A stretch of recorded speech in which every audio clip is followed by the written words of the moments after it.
Welcome back to the channel. I just got back from NAMM 2026 and I was fortunate to spend some time with the crew at John Page Guitars, checking out their latest line of baritone designs and speaking with the CEO of John Page Guitars, Peter Swartz, and then with the godfather of custom guitars himself, John Page. And as you will see in this interview, his passion for design still burns in him in the same way as it did when he harassed Fender to give him a job when he was 16 years old.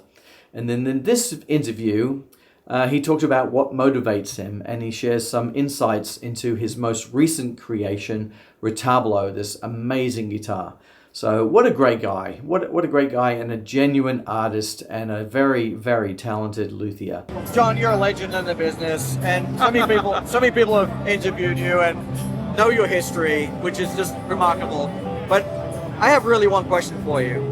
What is it that you're still searching for when you makes the guitar great? Well, it's almost like you're asking two different things there for me.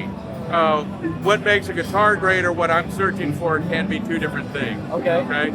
What I'm searching for is to continually satisfy my desire to create. Okay, that's my personal goal, and so that doesn't always coincide perfectly with the best guitar, right, as an instrument. But so like something like Retablo, for me, this is where my passion has always been combining art and music, right? Yes. So for me, this is where my personal passion goes, and it's still a good guitar, but is it the best guitar? No, because it's compromise there. You know what I mean? Right. So it's like, so when it comes to what makes the best guitar, I think that's what I'm trying to do with the signature line, which is there's subtle little things like, you know, the threaded bushings on the neck, you know, and that the complexity it adds to the overtones.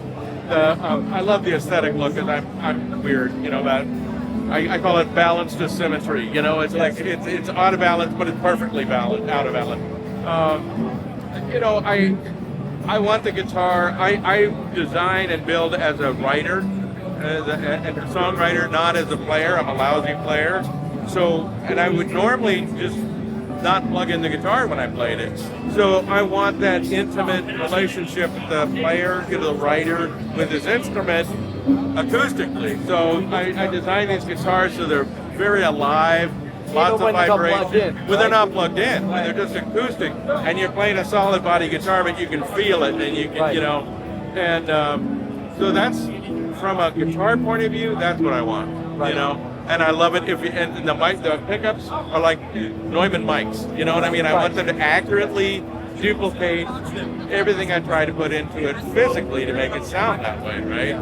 And I know you're still designing new pickups as well. I spec them out. You know, when I say design, I orally design. You know, I'll say, okay, I want this and that. I think I want this magnet, this wire, you know, probably this many winds, but I'm not a pickup expert. Now, are you looking for the vintage tone? I mean, is this like going into the past, or is there something new you're looking for with the pickups? Are you still sort of exploring sound, or is it trying to recreate something? I won't say that I do that, because there are guys that focus on that. You know, I'm a big believer, and there's people that do things really well, and that's not one of my fortes. Okay. So I don't go into that line. You know what I mean? That's why we don't have a whole series of pickups. I have the microphones that I think work best for my design. Got it. And other cats will pick up the guitar. Oh, I love this guitar, but this pickup doesn't have enough this or that, and they'll change pickup. Pairing. Yeah. So Tell me a little bit about your piece of art here. This is just incredible. So how did this come about? It came about because my wife collects a lot of religious art, yes, and all different religions, right, and so I'm surrounded by it, right, and I love classic architecture, and gaudy architecture. I love cathedrals, and so I decided I wanted to do. It's called Retablo, and Retablo is basically a piece of artwork that's behind altars and stuff in churches. Yes, and usually saints and stuff like that. Yes, but I didn't want to do religious guitar. Sure. So I chose my religious saints, you know, like saints of American Rituals and that. Yeah. So that's where that came from. and I had never painted before. So these are the, I sat there with magnifying glasses and hand painted these? I hand painted them all, and they're actually the canvases. I made the canvases out of floorboards from an old church that was torn down. So we even had the church vibe in That's it. great. And then that's wood, and then I hand painted all those, and everything's 24 karat gold and abalone. All the sconces light up. Oh, they do? Yeah, they Battery do. in here? Yeah, there's a LiPo battery buried underneath that center Right. section in the back. USB charger in the bottom. And so, do you have a customer for this, or is this going to remain in your collection? It was something I had to do, and I haven't put it up for sale yet. I've had queries about it, and I had it appraised, and we'll see. At some point, I probably will, but right now it's.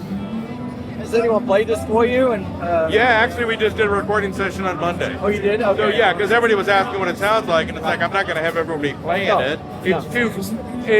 It's sturdy, but it's also I wouldn't delicate, want the fingerprints on it. Well, that's it. The gold can scratch, acrylic top can Yeah. get scarred up. So it was created to be an art piece. And so, for the fretboard, what kind of inlay is that? Is that real gold inlay? No, that's called honey jasper stone. Oh, it's it's a stone. actually a stone Wow. and then mother of pearl. Wow, that is just beautiful. So honey jasper actually has got like protective qualities, supposedly. You know what I mean? Like the gargoyle. The gargoyle is supposed to ward off evil, right? So it's just I always try to tie things into the whole theme of the project. And how many hours did it take you to build this? 2,350. And you counted. Well, that's the closest I could count. Yeah, I don't keep track normally because I hate to know I'm making 50 cents an hour. But, with this kind of stuff, I basically block it. It's like, okay, I worked on this for X amount of months solid, so that's this many hours, and then I worked on it this, so that's kind of how I come up with those numbers. I live in the forest. I'm a simple guy, so it's, Yeah, that's great. Well, thank you so much, John. Really nice to meet you. Absolutely. Really Pleasure to appreciate meet you your too. time. Thank you so much.